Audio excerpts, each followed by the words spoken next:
मधुबन के बाबा, मधुबन के बाबा मुरली वाले, आपका क्या कहना, आपका क्या कहना। ओम शांति। 31/7/20 की मुरली, बाबा के महावाक्य। आज की मुरली, बाबा ने कहा, मीठे बच्चे, ये वंडरफुल पाठशाला है जिसमें तुम पढ़ने वाली आत्मा भी देखने में नहीं आती तो पढ़ाने वाला भी दिखाई नहीं देता। ये है नई बात। ये वंडरफुल पाठशाला है जिसमें तुम पढ़ने वाली आत्मा भी देखने में नहीं आती तो पढ़ाने वाला भी दिखाई नहीं देता। ये है नई बात। जैसे दूसरे स्कूल कॉलेज में जाते हैं तो वहाँ पे जितने सब्जेक्ट होते हैं ना, वहाँ पे उतने टीचर होते हैं। कोई भाई होगा, कोई बहन होगी, है ना। तो यहाँ पे सिर्फ आत्मा और परमात्मा पढ़ाते हैं। शिव बाबा हम आत्माओं को देखते हैं और हम आत्मा परमात्मा को देखती हैं, लेकिन वो दिखाई नहीं देते हैं ना, अनुभव करते हैं। प्रश्न है, इस पाठशाला में तुम्हें मुख्य शिक्षा कौन सी मिलती है और जो और कोई पाठशाला में नहीं दी जाती है? इस पाठशाला में तुम्हें मुख्य शिक्षा कौन सी मिलती है जो और कोई पाठशाला में नहीं दी जाती? यहाँ बाप अपने बच्चों को शिक्षा देते हैं, बच्चे अपनी कर्म इंद्रियों को वश में रखना, कभी भी किसी बहन पर बुरी दृष्टि ना हो, तुम आत्मा रूप में भाई भाई हो और प्रजापिता ब्रह्मा के बच्चे भाई बहन हो। तुम्हें बुरे ख्यालात कभी नहीं आने चाहिए। ऐसी शिक्षा इस यूनिवर्सिटी के सिवाय कहीं भी नहीं दी जाती है। आत्मा रूप में हम सब कौन है? भाई भाई है ना। गीत है, दूर देश का रहने वाला आया देश पर आए। गीत, दूर देश का रहने वाला आया देश पर आए। किसके लिए आया? बच्चों के लिए। कई बच्चे कहते हैं ना, हम बहुत दूर से आए, हम बहुत दूर से आते हैं, हमें 2 किलोमीटर दूर से आते हैं हम। ये तो वहाँ कहते हैं सबसे ज़्यादा मैं ही आता हूँ। किसके लिए आता हूँ? बच्चों के लिए आता हूँ ना। ओम शांति। ना दूर देश की रहने वाली आत्मा देखने में आती, ना दूर देश में रहने वाला परमात्मा देखने में आता। एक ही परमात्मा और आत्मा है जो इन आँखों से देखने में नहीं आते हैं। और जब चीज़ें देखने में आती हैं, ये समझने में आता है कि हम आत्मा हैं। ये मनुष्य समझते हैं कि आत्मा अलग है, शरीर अलग है। आत्मा दूर देश से आकर के शरीर में प्रवेश करती है। तुम हर एक बात को अच्छी रीति समझ रहे हो। बाबा के पूछ रहे हैं हम बच्चों से, बाबा पूछ रहे हैं कि तुम हर एक बात को अच्छी रीति समझ रहे हो। हम आत्मा दूर देश में कैसे आती हैं? आत्मा भी देखने में नहीं आती, पढ़ाने वाला बाप परमात्मा भी देखने में नहीं आता है। ऐसा तो कभी कोई सत्संग में अथवा शास्त्रों में सुना ही नहीं है, ना कभी सुना, ना कभी देखा। अभी तुम जानते हो हम आत्मा देखने में नहीं आती है। आत्मा को ही पढ़ना है, आत्मा ही सब कुछ करती है ना। ये नई बात है जो और कोई समझा ना सके।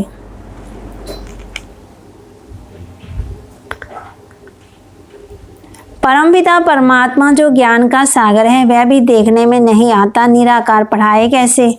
आत्मा भी शरीर में आती है, वैसे परमपिता परमात्मा बाप भी भाग्यशाली रथ अथवा भागीरथ में आते हैं। इस रथ को अपनी आत्मा है, वह भी अपनी आत्मा को देख थोड़ी सकते हैं। बाप इस रथ के आधार से आकर के बच्चों को पढ़ाते हैं। आत्मा भी एक शरीर छोड़ दूसरा लेती है। आत्मा की पहचान है, देखी नहीं जा सकती। वह बाप जो देखा नहीं जाता, वह तुमको पढ़ा रहे हैं। यह है बिल्कुल नई बात। बाप कहते हैं, मैं भी ड्रामा प्लान अनुसार अपने समय पर आकर के शरीर धारण करता हूँ, नहीं तो तुम मीठे मीठे बच्चों को दुख से छुड़ाऊं कैसे? अब तुम बच्चे जागे हुए हो। बाप कहते हैं, मेरे बच्चे जो हैं वो क्या हैं? जाग गए है ना। बाप कहते अब तुम बच्चे जागे हुए हो, दुनिया के मनुष्य मात्र सब सोए हुए हैं। जबकि तुम्हारे पास आकर के समझे और ब्राह्मण बने और सत्संगों में कोई भी जाकर बैठते हैं तो यहाँ ऐसे कोई आ ना सके, क्योंकि ये पाठशाला है। बैरिस्टर के इम्तिहान में तुम जाकर के बैठो तो कुछ भी समझ नहीं सकेंगे। यह बिल्कुल नई बात, पढ़ाने वाला भी देखने में नहीं आता है, पढ़ने वाले भी देखने में नहीं आते हैं। आत्मा अंदर सुनती है, धारण करती है ना, अंदर निश्चय होता जाता है। ये बात तो बरोबर ठीक है। जैसे देखो कोई हमें बात सुनाता है तो हम कहते हैं हाँ हाँ करते हैं ना, अंदर सुन रहे हैं तभी तो कह रहे हैं ना। अगर आत्मा ना हो तो फिर कैसे सुनेंगे, फिर हाँ हाँ ऐसे करेंगे, सिर हिलाएंगे नहीं ना। अंदर निश्चय होता है, ये बात तो बरोबर ठीक है। परमात्मा और आत्मा दोनों देखने में नहीं आती, बुद्धि से समझा जाता है मैं आत्मा हूँ। कोई तो ये भी नहीं मानते, कह देते हैं नेचर है, फिर उसका वर्णन भी करते हैं। अनेक मत हैं। तुम बच्चों को इस नॉलेज में बिजी रहना है। कर्म इंद्रियां जो धोखा देती हैं उनको भी वश में करना है। मुख्य है आंखें, जो कुछ देखती हैं। आंखें ही बच्चा देखती हैं तो कहती हैं ये हमारा बच्चा है, नहीं तो समझे कैसे। कोई जन्म से अंधे होते हैं तो भी उनको समझाते हैं ये तुम्हारा भाई है, देख नहीं सकते, बुद्धि से समझते हैं। वास्तव में कोई अंधे सूरदास हो तो ज्ञान को अच्छा उठा सकते हैं, क्योंकि धोखा देने वाली आंखें नहीं है ना, बल और कुछ काम वह कर ना सके, ज्ञान अच्छा ले सकते हैं। स्त्री को भी नहीं देखते, दूसरों को देखें तो बुद्धि जाए, उनको पकड़े भी। दुआ कहते देखते ही नहीं है तो पकड़े कैसे। तो बात समझाते कर्म इंद्रियों को पक्का करना है।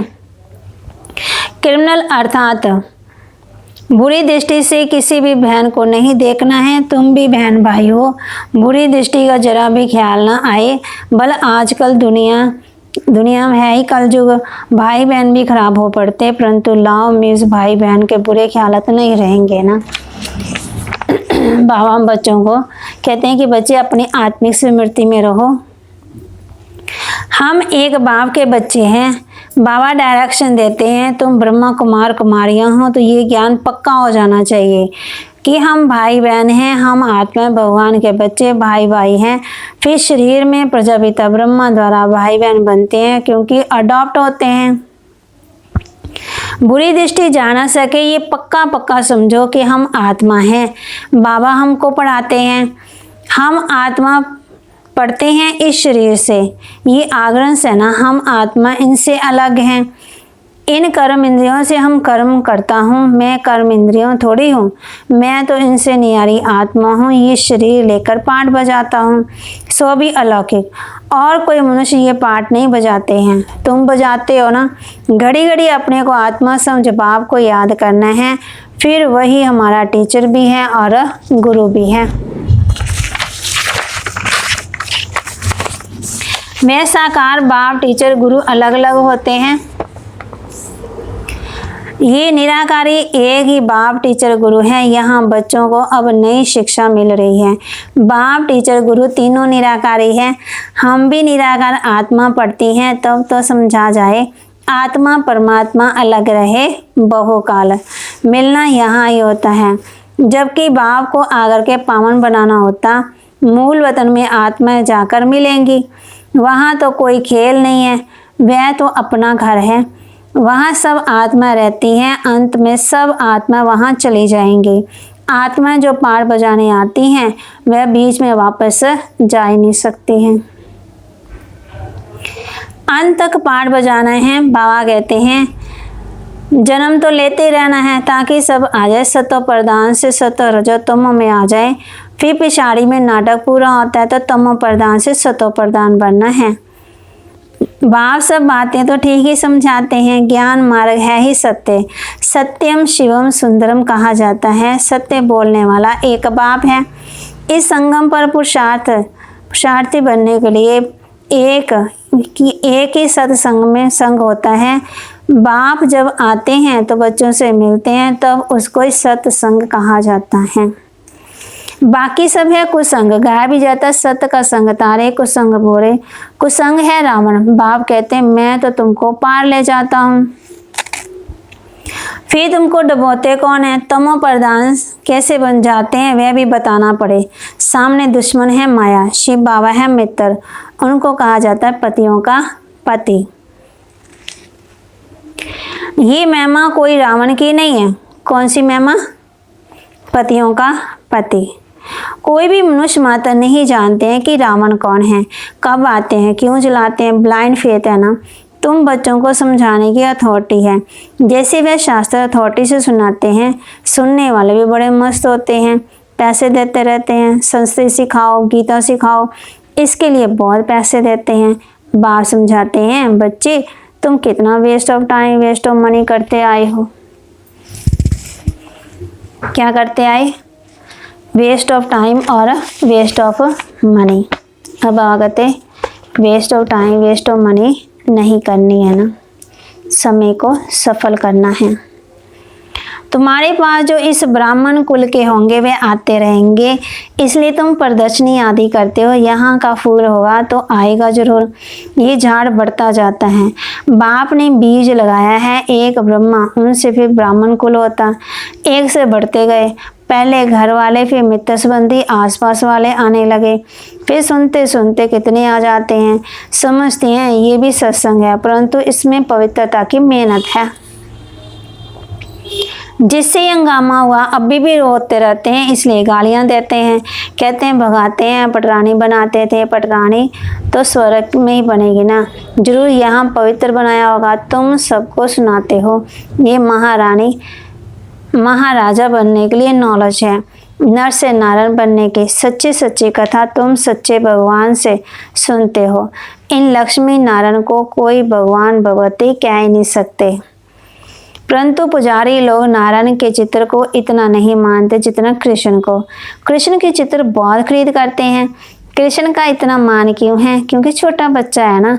महात्मा से भी बच्चों को ऊंच रखते हैं, क्योंकि महात्मा तो घर बार आदि सब बनाकर फिर छोड़ते हैं।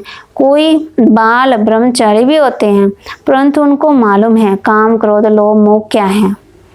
छोटे बच्चों को पता नहीं रहता है, इसलिए महात्मा से ऊंच कहा जाता है। इसलिए कृष्ण को जास्ती मान देते हैं, कृष्ण को देख बहुत खुश होते हैं। भारत का लॉर्ड कृष्ण है ना। बच्चियां भी कृष्ण को बहुत प्यार करती हैं। इन जैसा पति मिले, इन जैसा बच्चा मिले। कृष्ण में कशिश बहुत है ना, सतो प्रधान है। बाप कहते रहते हैं जितना याद में रहेंगे उतना तमो प्रधान से तमो रजो तमो में जाएंगे, और खुशी भी होगी। फिर बा कहते हैं जितना याद में रहेंगे उतना सतो प्रधान बनते जाएंगे ना। फिर पहले तुम सतो प्रधान थे तो बहुत खुशी में थे, फिर कला कम होती गई। तुम जितना याद करते रहेंगे तो सुख भी इतना ही फील होगा और तुम ट्रांसफर हो जाएंगे। तमो से रजो सतो में आते जाएंगे तो ताकत, खुशी, धारणा बढ़ती जाएगी। इस समय तुम्हारी चढ़ती कला है। सिख लोग भी गाते हैं ना, तेरे भाने सर्वदा भला। तुम जानते हो भी हमारी चढ़ती कला होती है याद से। जितना याद करेंगे उतना ऊंच चढ़ती कला होगी। संपूर्ण बनना है, चंद्रमा की भी लकीर रह जाती है, फिर कला बढ़ते बढ़ते संपूर्ण बन जाना है। तुम्हारा भी ऐसे ही है। चंद्रमा पर भी ग्रहण लगता है तो कहते हैं ना, दे दान तो छूटे ग्रहण। कौन सा? जैसे बाणी कहते सूर्य ग्रहण होता है, चंद्रमा ग्रहण होता है, तो हम क्या करते हैं उसमें हम आटा, चावल, चीनी, पैसा, कपड़ा सब कुछ दान करते हैं ना। तो बाबा कहते वो दान नहीं करना है, कहते दे दान तो छूटे ग्रहण। ये दे, इस दे में जो 5 विकार है, ये दे का दान देना है। दे दान तो छूटे ग्रहण, मतलब दे में जो अभिमान है, दे में जो क्रोध है, दे में जो वो वाला दान करना है। बाघ कहते चंद्रमा पर ग्रहण लगता है तो कहते हैं दे दान तो छूटेगा। तुम फट से 5 विकारों का दान दे नहीं सकते हो। आंखें भी कितना धोखा देती है, समझती ही नहीं है, हमारी बुरी दृष्टि जाती है। हम जबकि ब्रह्मा कुमार कुमारी बने हैं तो भाई बहन हो गए ना। फिर अगर दिल होती है कि इनको हाथ लगाएं तो वह बाबा कहते फिर आंखें धोखा देती है ना, फिर क्रिमिनल लव हो जाएगा। फिर कोई को दिल अंदर खाता है कि हम बाप के बने हैं तो हमको कोई भी बुरी दृष्टि से हाथ नहीं लगा सकते हैं। फिर कहते हैं बाबा हमको वे हाथ लगाते हैं, हमें अच्छा नहीं लगता। फिर बाबा फिर मुरली चलाते हैं, इससे तुम्हारी अवस्था ठीक नहीं रहेगी। फिर बाबा कहते आत्मा को थोड़ी हाथ लगा सकते हैं, शरीर को हाथ लगाया तो फिर बुरी दृष्टि जाएगी, इसलिए सोचो ये आत्मा है, ये भगवान का बच्चा है। पर बाबा कहते हैं मुरली अच्छी सुनाते हैं, बहुतों को समझाते हैं, परंतु अवस्था नहीं है, बुरी दृष्टि हो जाती है। इतनी गंदी दुनिया है, समझते हैं बच्चे मंजिल बहुत ऊंची है। बाप की याद में सेंसिबल हो रहना है। हम ब्रह्मा कुमार कुमारी हैं, हमारा रूहानी कनेक्शन है, ब्लड कनेक्शन नहीं है। यूं तो ब्लड से सब पैदा होते हैं ना, सतयुग में तो ब्लड कनेक्शन होता है, परंतु वे शरीर योग बल से मिलता है। कहेंगे विकार बिगड़ बच्चे पैदा कैसे होंगे? बाप कहते वह है निर्विकारी दुनिया, वहाँ विकार होता ही नहीं है। वहाँ भी अगर भागवत विकार हो, रावण राज्य हो, फिर उसको स्वर्ग कौन कहे? कितना फर्क हो गया। ये समझने की बातें हैं।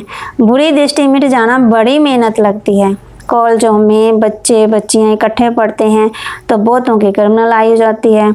बच्चों को समझाना है हम गॉड फादर के बच्चे हैं तो आपस में बहन भाई हो गए, फिर बुरी दृष्टि क्यों रखते हैं?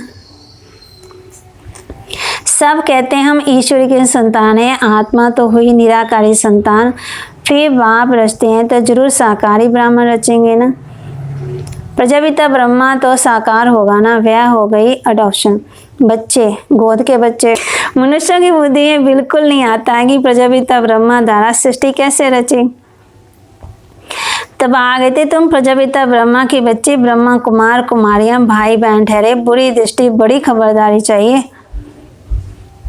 इसमें बहुतों को दिक्कत होती है, ऊंच से ऊंच पद पाना है तो मेहनत करनी है ना। बाप कहते हैं पवित्र बनो।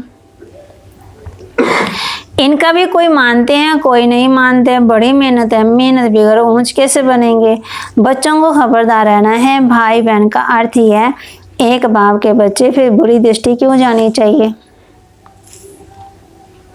बच्चे समझते हैं बाबा ठीक कहते हैं, हमारी क्रिमिनल दृष्टि जाती है, स्त्री की भी जाती है तो पुरुष की भी जाती है। मंजिल है ना, मंजिल तो बहुत नॉलेज तो बहुत सुनाते हैं ना, मंजिल बाबा कहते बहुत भारी है ना, परंतु जबकि चलन भी पवित्रता की हो, इसलिए बाबा कहते सबसे जास्ती धोखा देने वाली कौन है?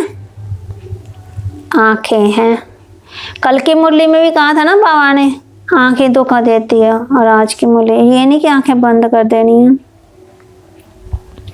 मुख भी म्याऊं म्याऊं तब करता है ना जब आंखों से चीज देखते हैं, तब दिल होती है ये खाऊं, इसलिए कर्म इंद्रियों पर भी जीत पानी है। क्या करना है हमने? अपनी कर्म इंद्रियों पर भी जीत पानी है। अच्छा मीठे मीठे सिकल दे बच्चों प्रति माता पिता बाप दादा का याद प्यार और गुड मॉर्निंग। रूहानी बाप की रूहानी बच्चों को नमस्ते। रूहानी बच्चों की रूहानी बाप दादा को नमस्ते। ओम शांति। धारणा के लिए मुख्य सार है पवित्रता की चलन अपनानी है। क्या करना है? बाबा बच्चों को कह रहे हैं बच्चे पवित्रता की चलन अपनानी है। बुरी दृष्टि बुरे ख्याल समाप्त करने के लिए अपने को इन कर्म इंद्रियों से न्यारा आत्मा समझना है। बुरी दृष्टि बुरे ख्याल समाप्त करने के लिए अपने को इन कर्म इंद्रियों से न्यारा आत्मा समझना है। आपस में रूहानी कनेक्शन रखना है, ब्लड कनेक्शन नहीं। अपना मूल्य टाइम और मनी वेस्ट नहीं करना। संग दोष से अपनी बहुत बहुत संभाल करनी है। भागते संग दोष से अपनी बहुत बहुत संभाल करनी है। वरदान दिया बाबा ने, ब्रह्म मुहूर्त के समय वरदान लेने वाले, दान देने वाले बासमान वरदानी महादानी भव। ब्रह्म मुहूर्त के समय वरदान लेने और दान देने वाले बासमान वरदानी महादानी भव।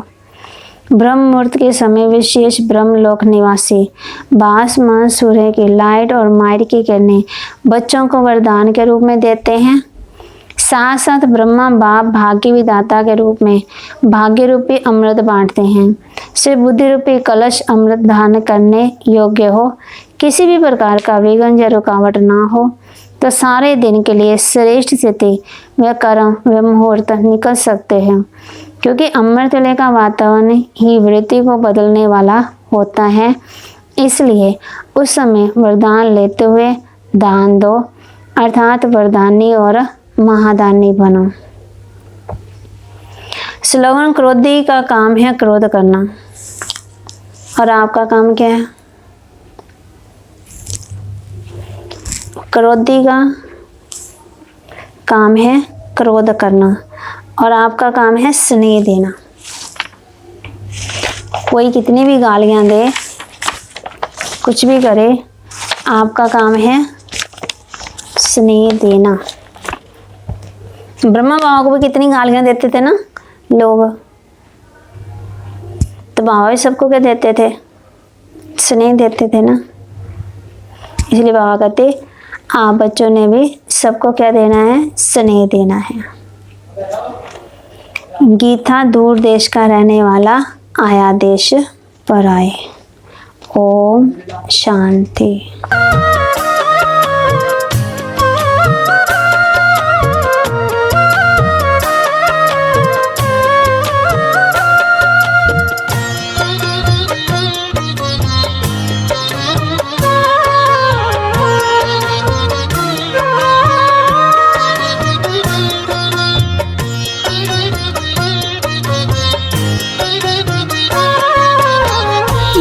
मुझे अपने मधुबन में बुला लो, गोद में बिठा लो, बाहों में छुपा लो। बाबा मुझे अपने मधुबन में बुला लो, गोद में बिठा लो, बाहों में छुपा लो। मेरा यहाँ कोई नहीं, और शिवा तेरे सिवा कोई नहीं। बाबा मुझे अपने मधुबन में बुला लो, गोद में बिठा लो, बाहों में छुपा लो।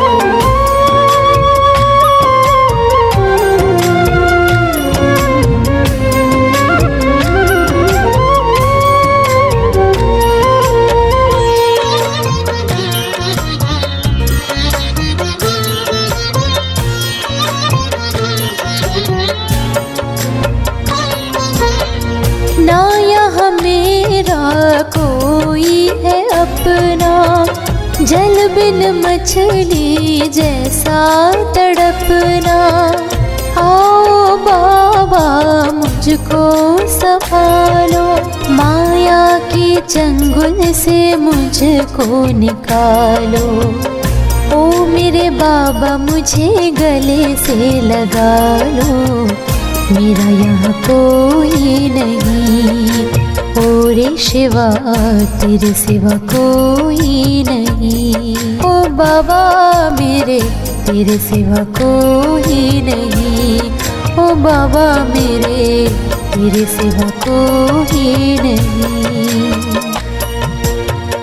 बाबा मुझे अपने मधुबन में बुला लो, गोद में बिठा लो, बाहों में छुपा लो।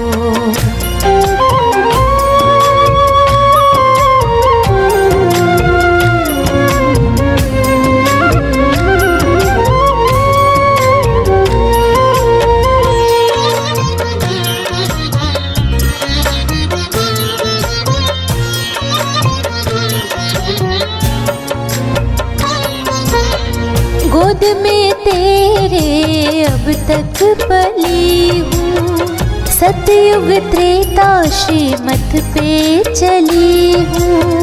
द्वापर कलयुग तुमसे मैं बिछड़ गई, नैया मेरी भंवर में फंस गई।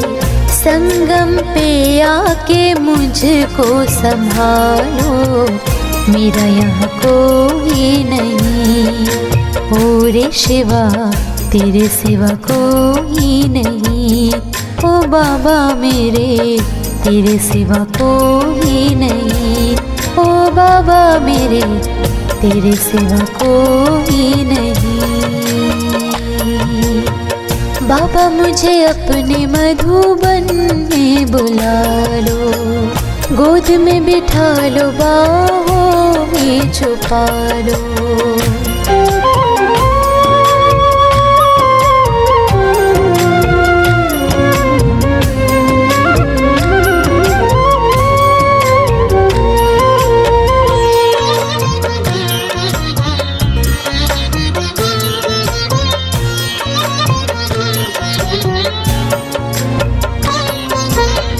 ज्ञान रत्नों से मेरा कर दो श्रृंगार, बाबा बरसा दो रूहानी प्यार। जाती हुई सांसें आते हुए पल, उंगली पकड़ के मुझे ले चल। दुर्योधन दुशासनों से बचा लो, मेरा यहाँ कोई नहीं। ओ रे शिवा तेरे सिवा कोई नहीं। ओ बाबा मेरे तेरे सिवा कोई नहीं। ओ बाबा मेरे तेरे सिवा कोई नहीं।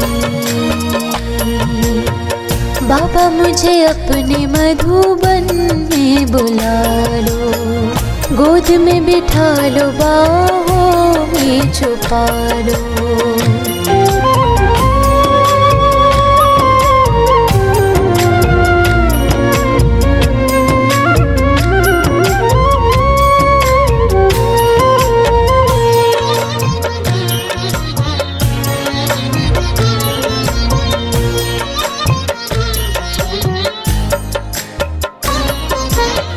मधुबन में लगती फरिश्तों की झांकियाँ, शिव संग बैठी है प्यारी पार्वतियाँ। उनसे करते हो तुम मीठी प्यारी बत्तियाँ, उड़ती है नींद मेरी जागू सारी रतियाँ। यूं ही मेरी जान मेरे तन से ना निकालो, मेरा यहाँ कोई नहीं। ओ रे शिवा तेरे सिवा कोई नहीं। ओ बाबा मेरे मेरा यहाँ कोई नहीं।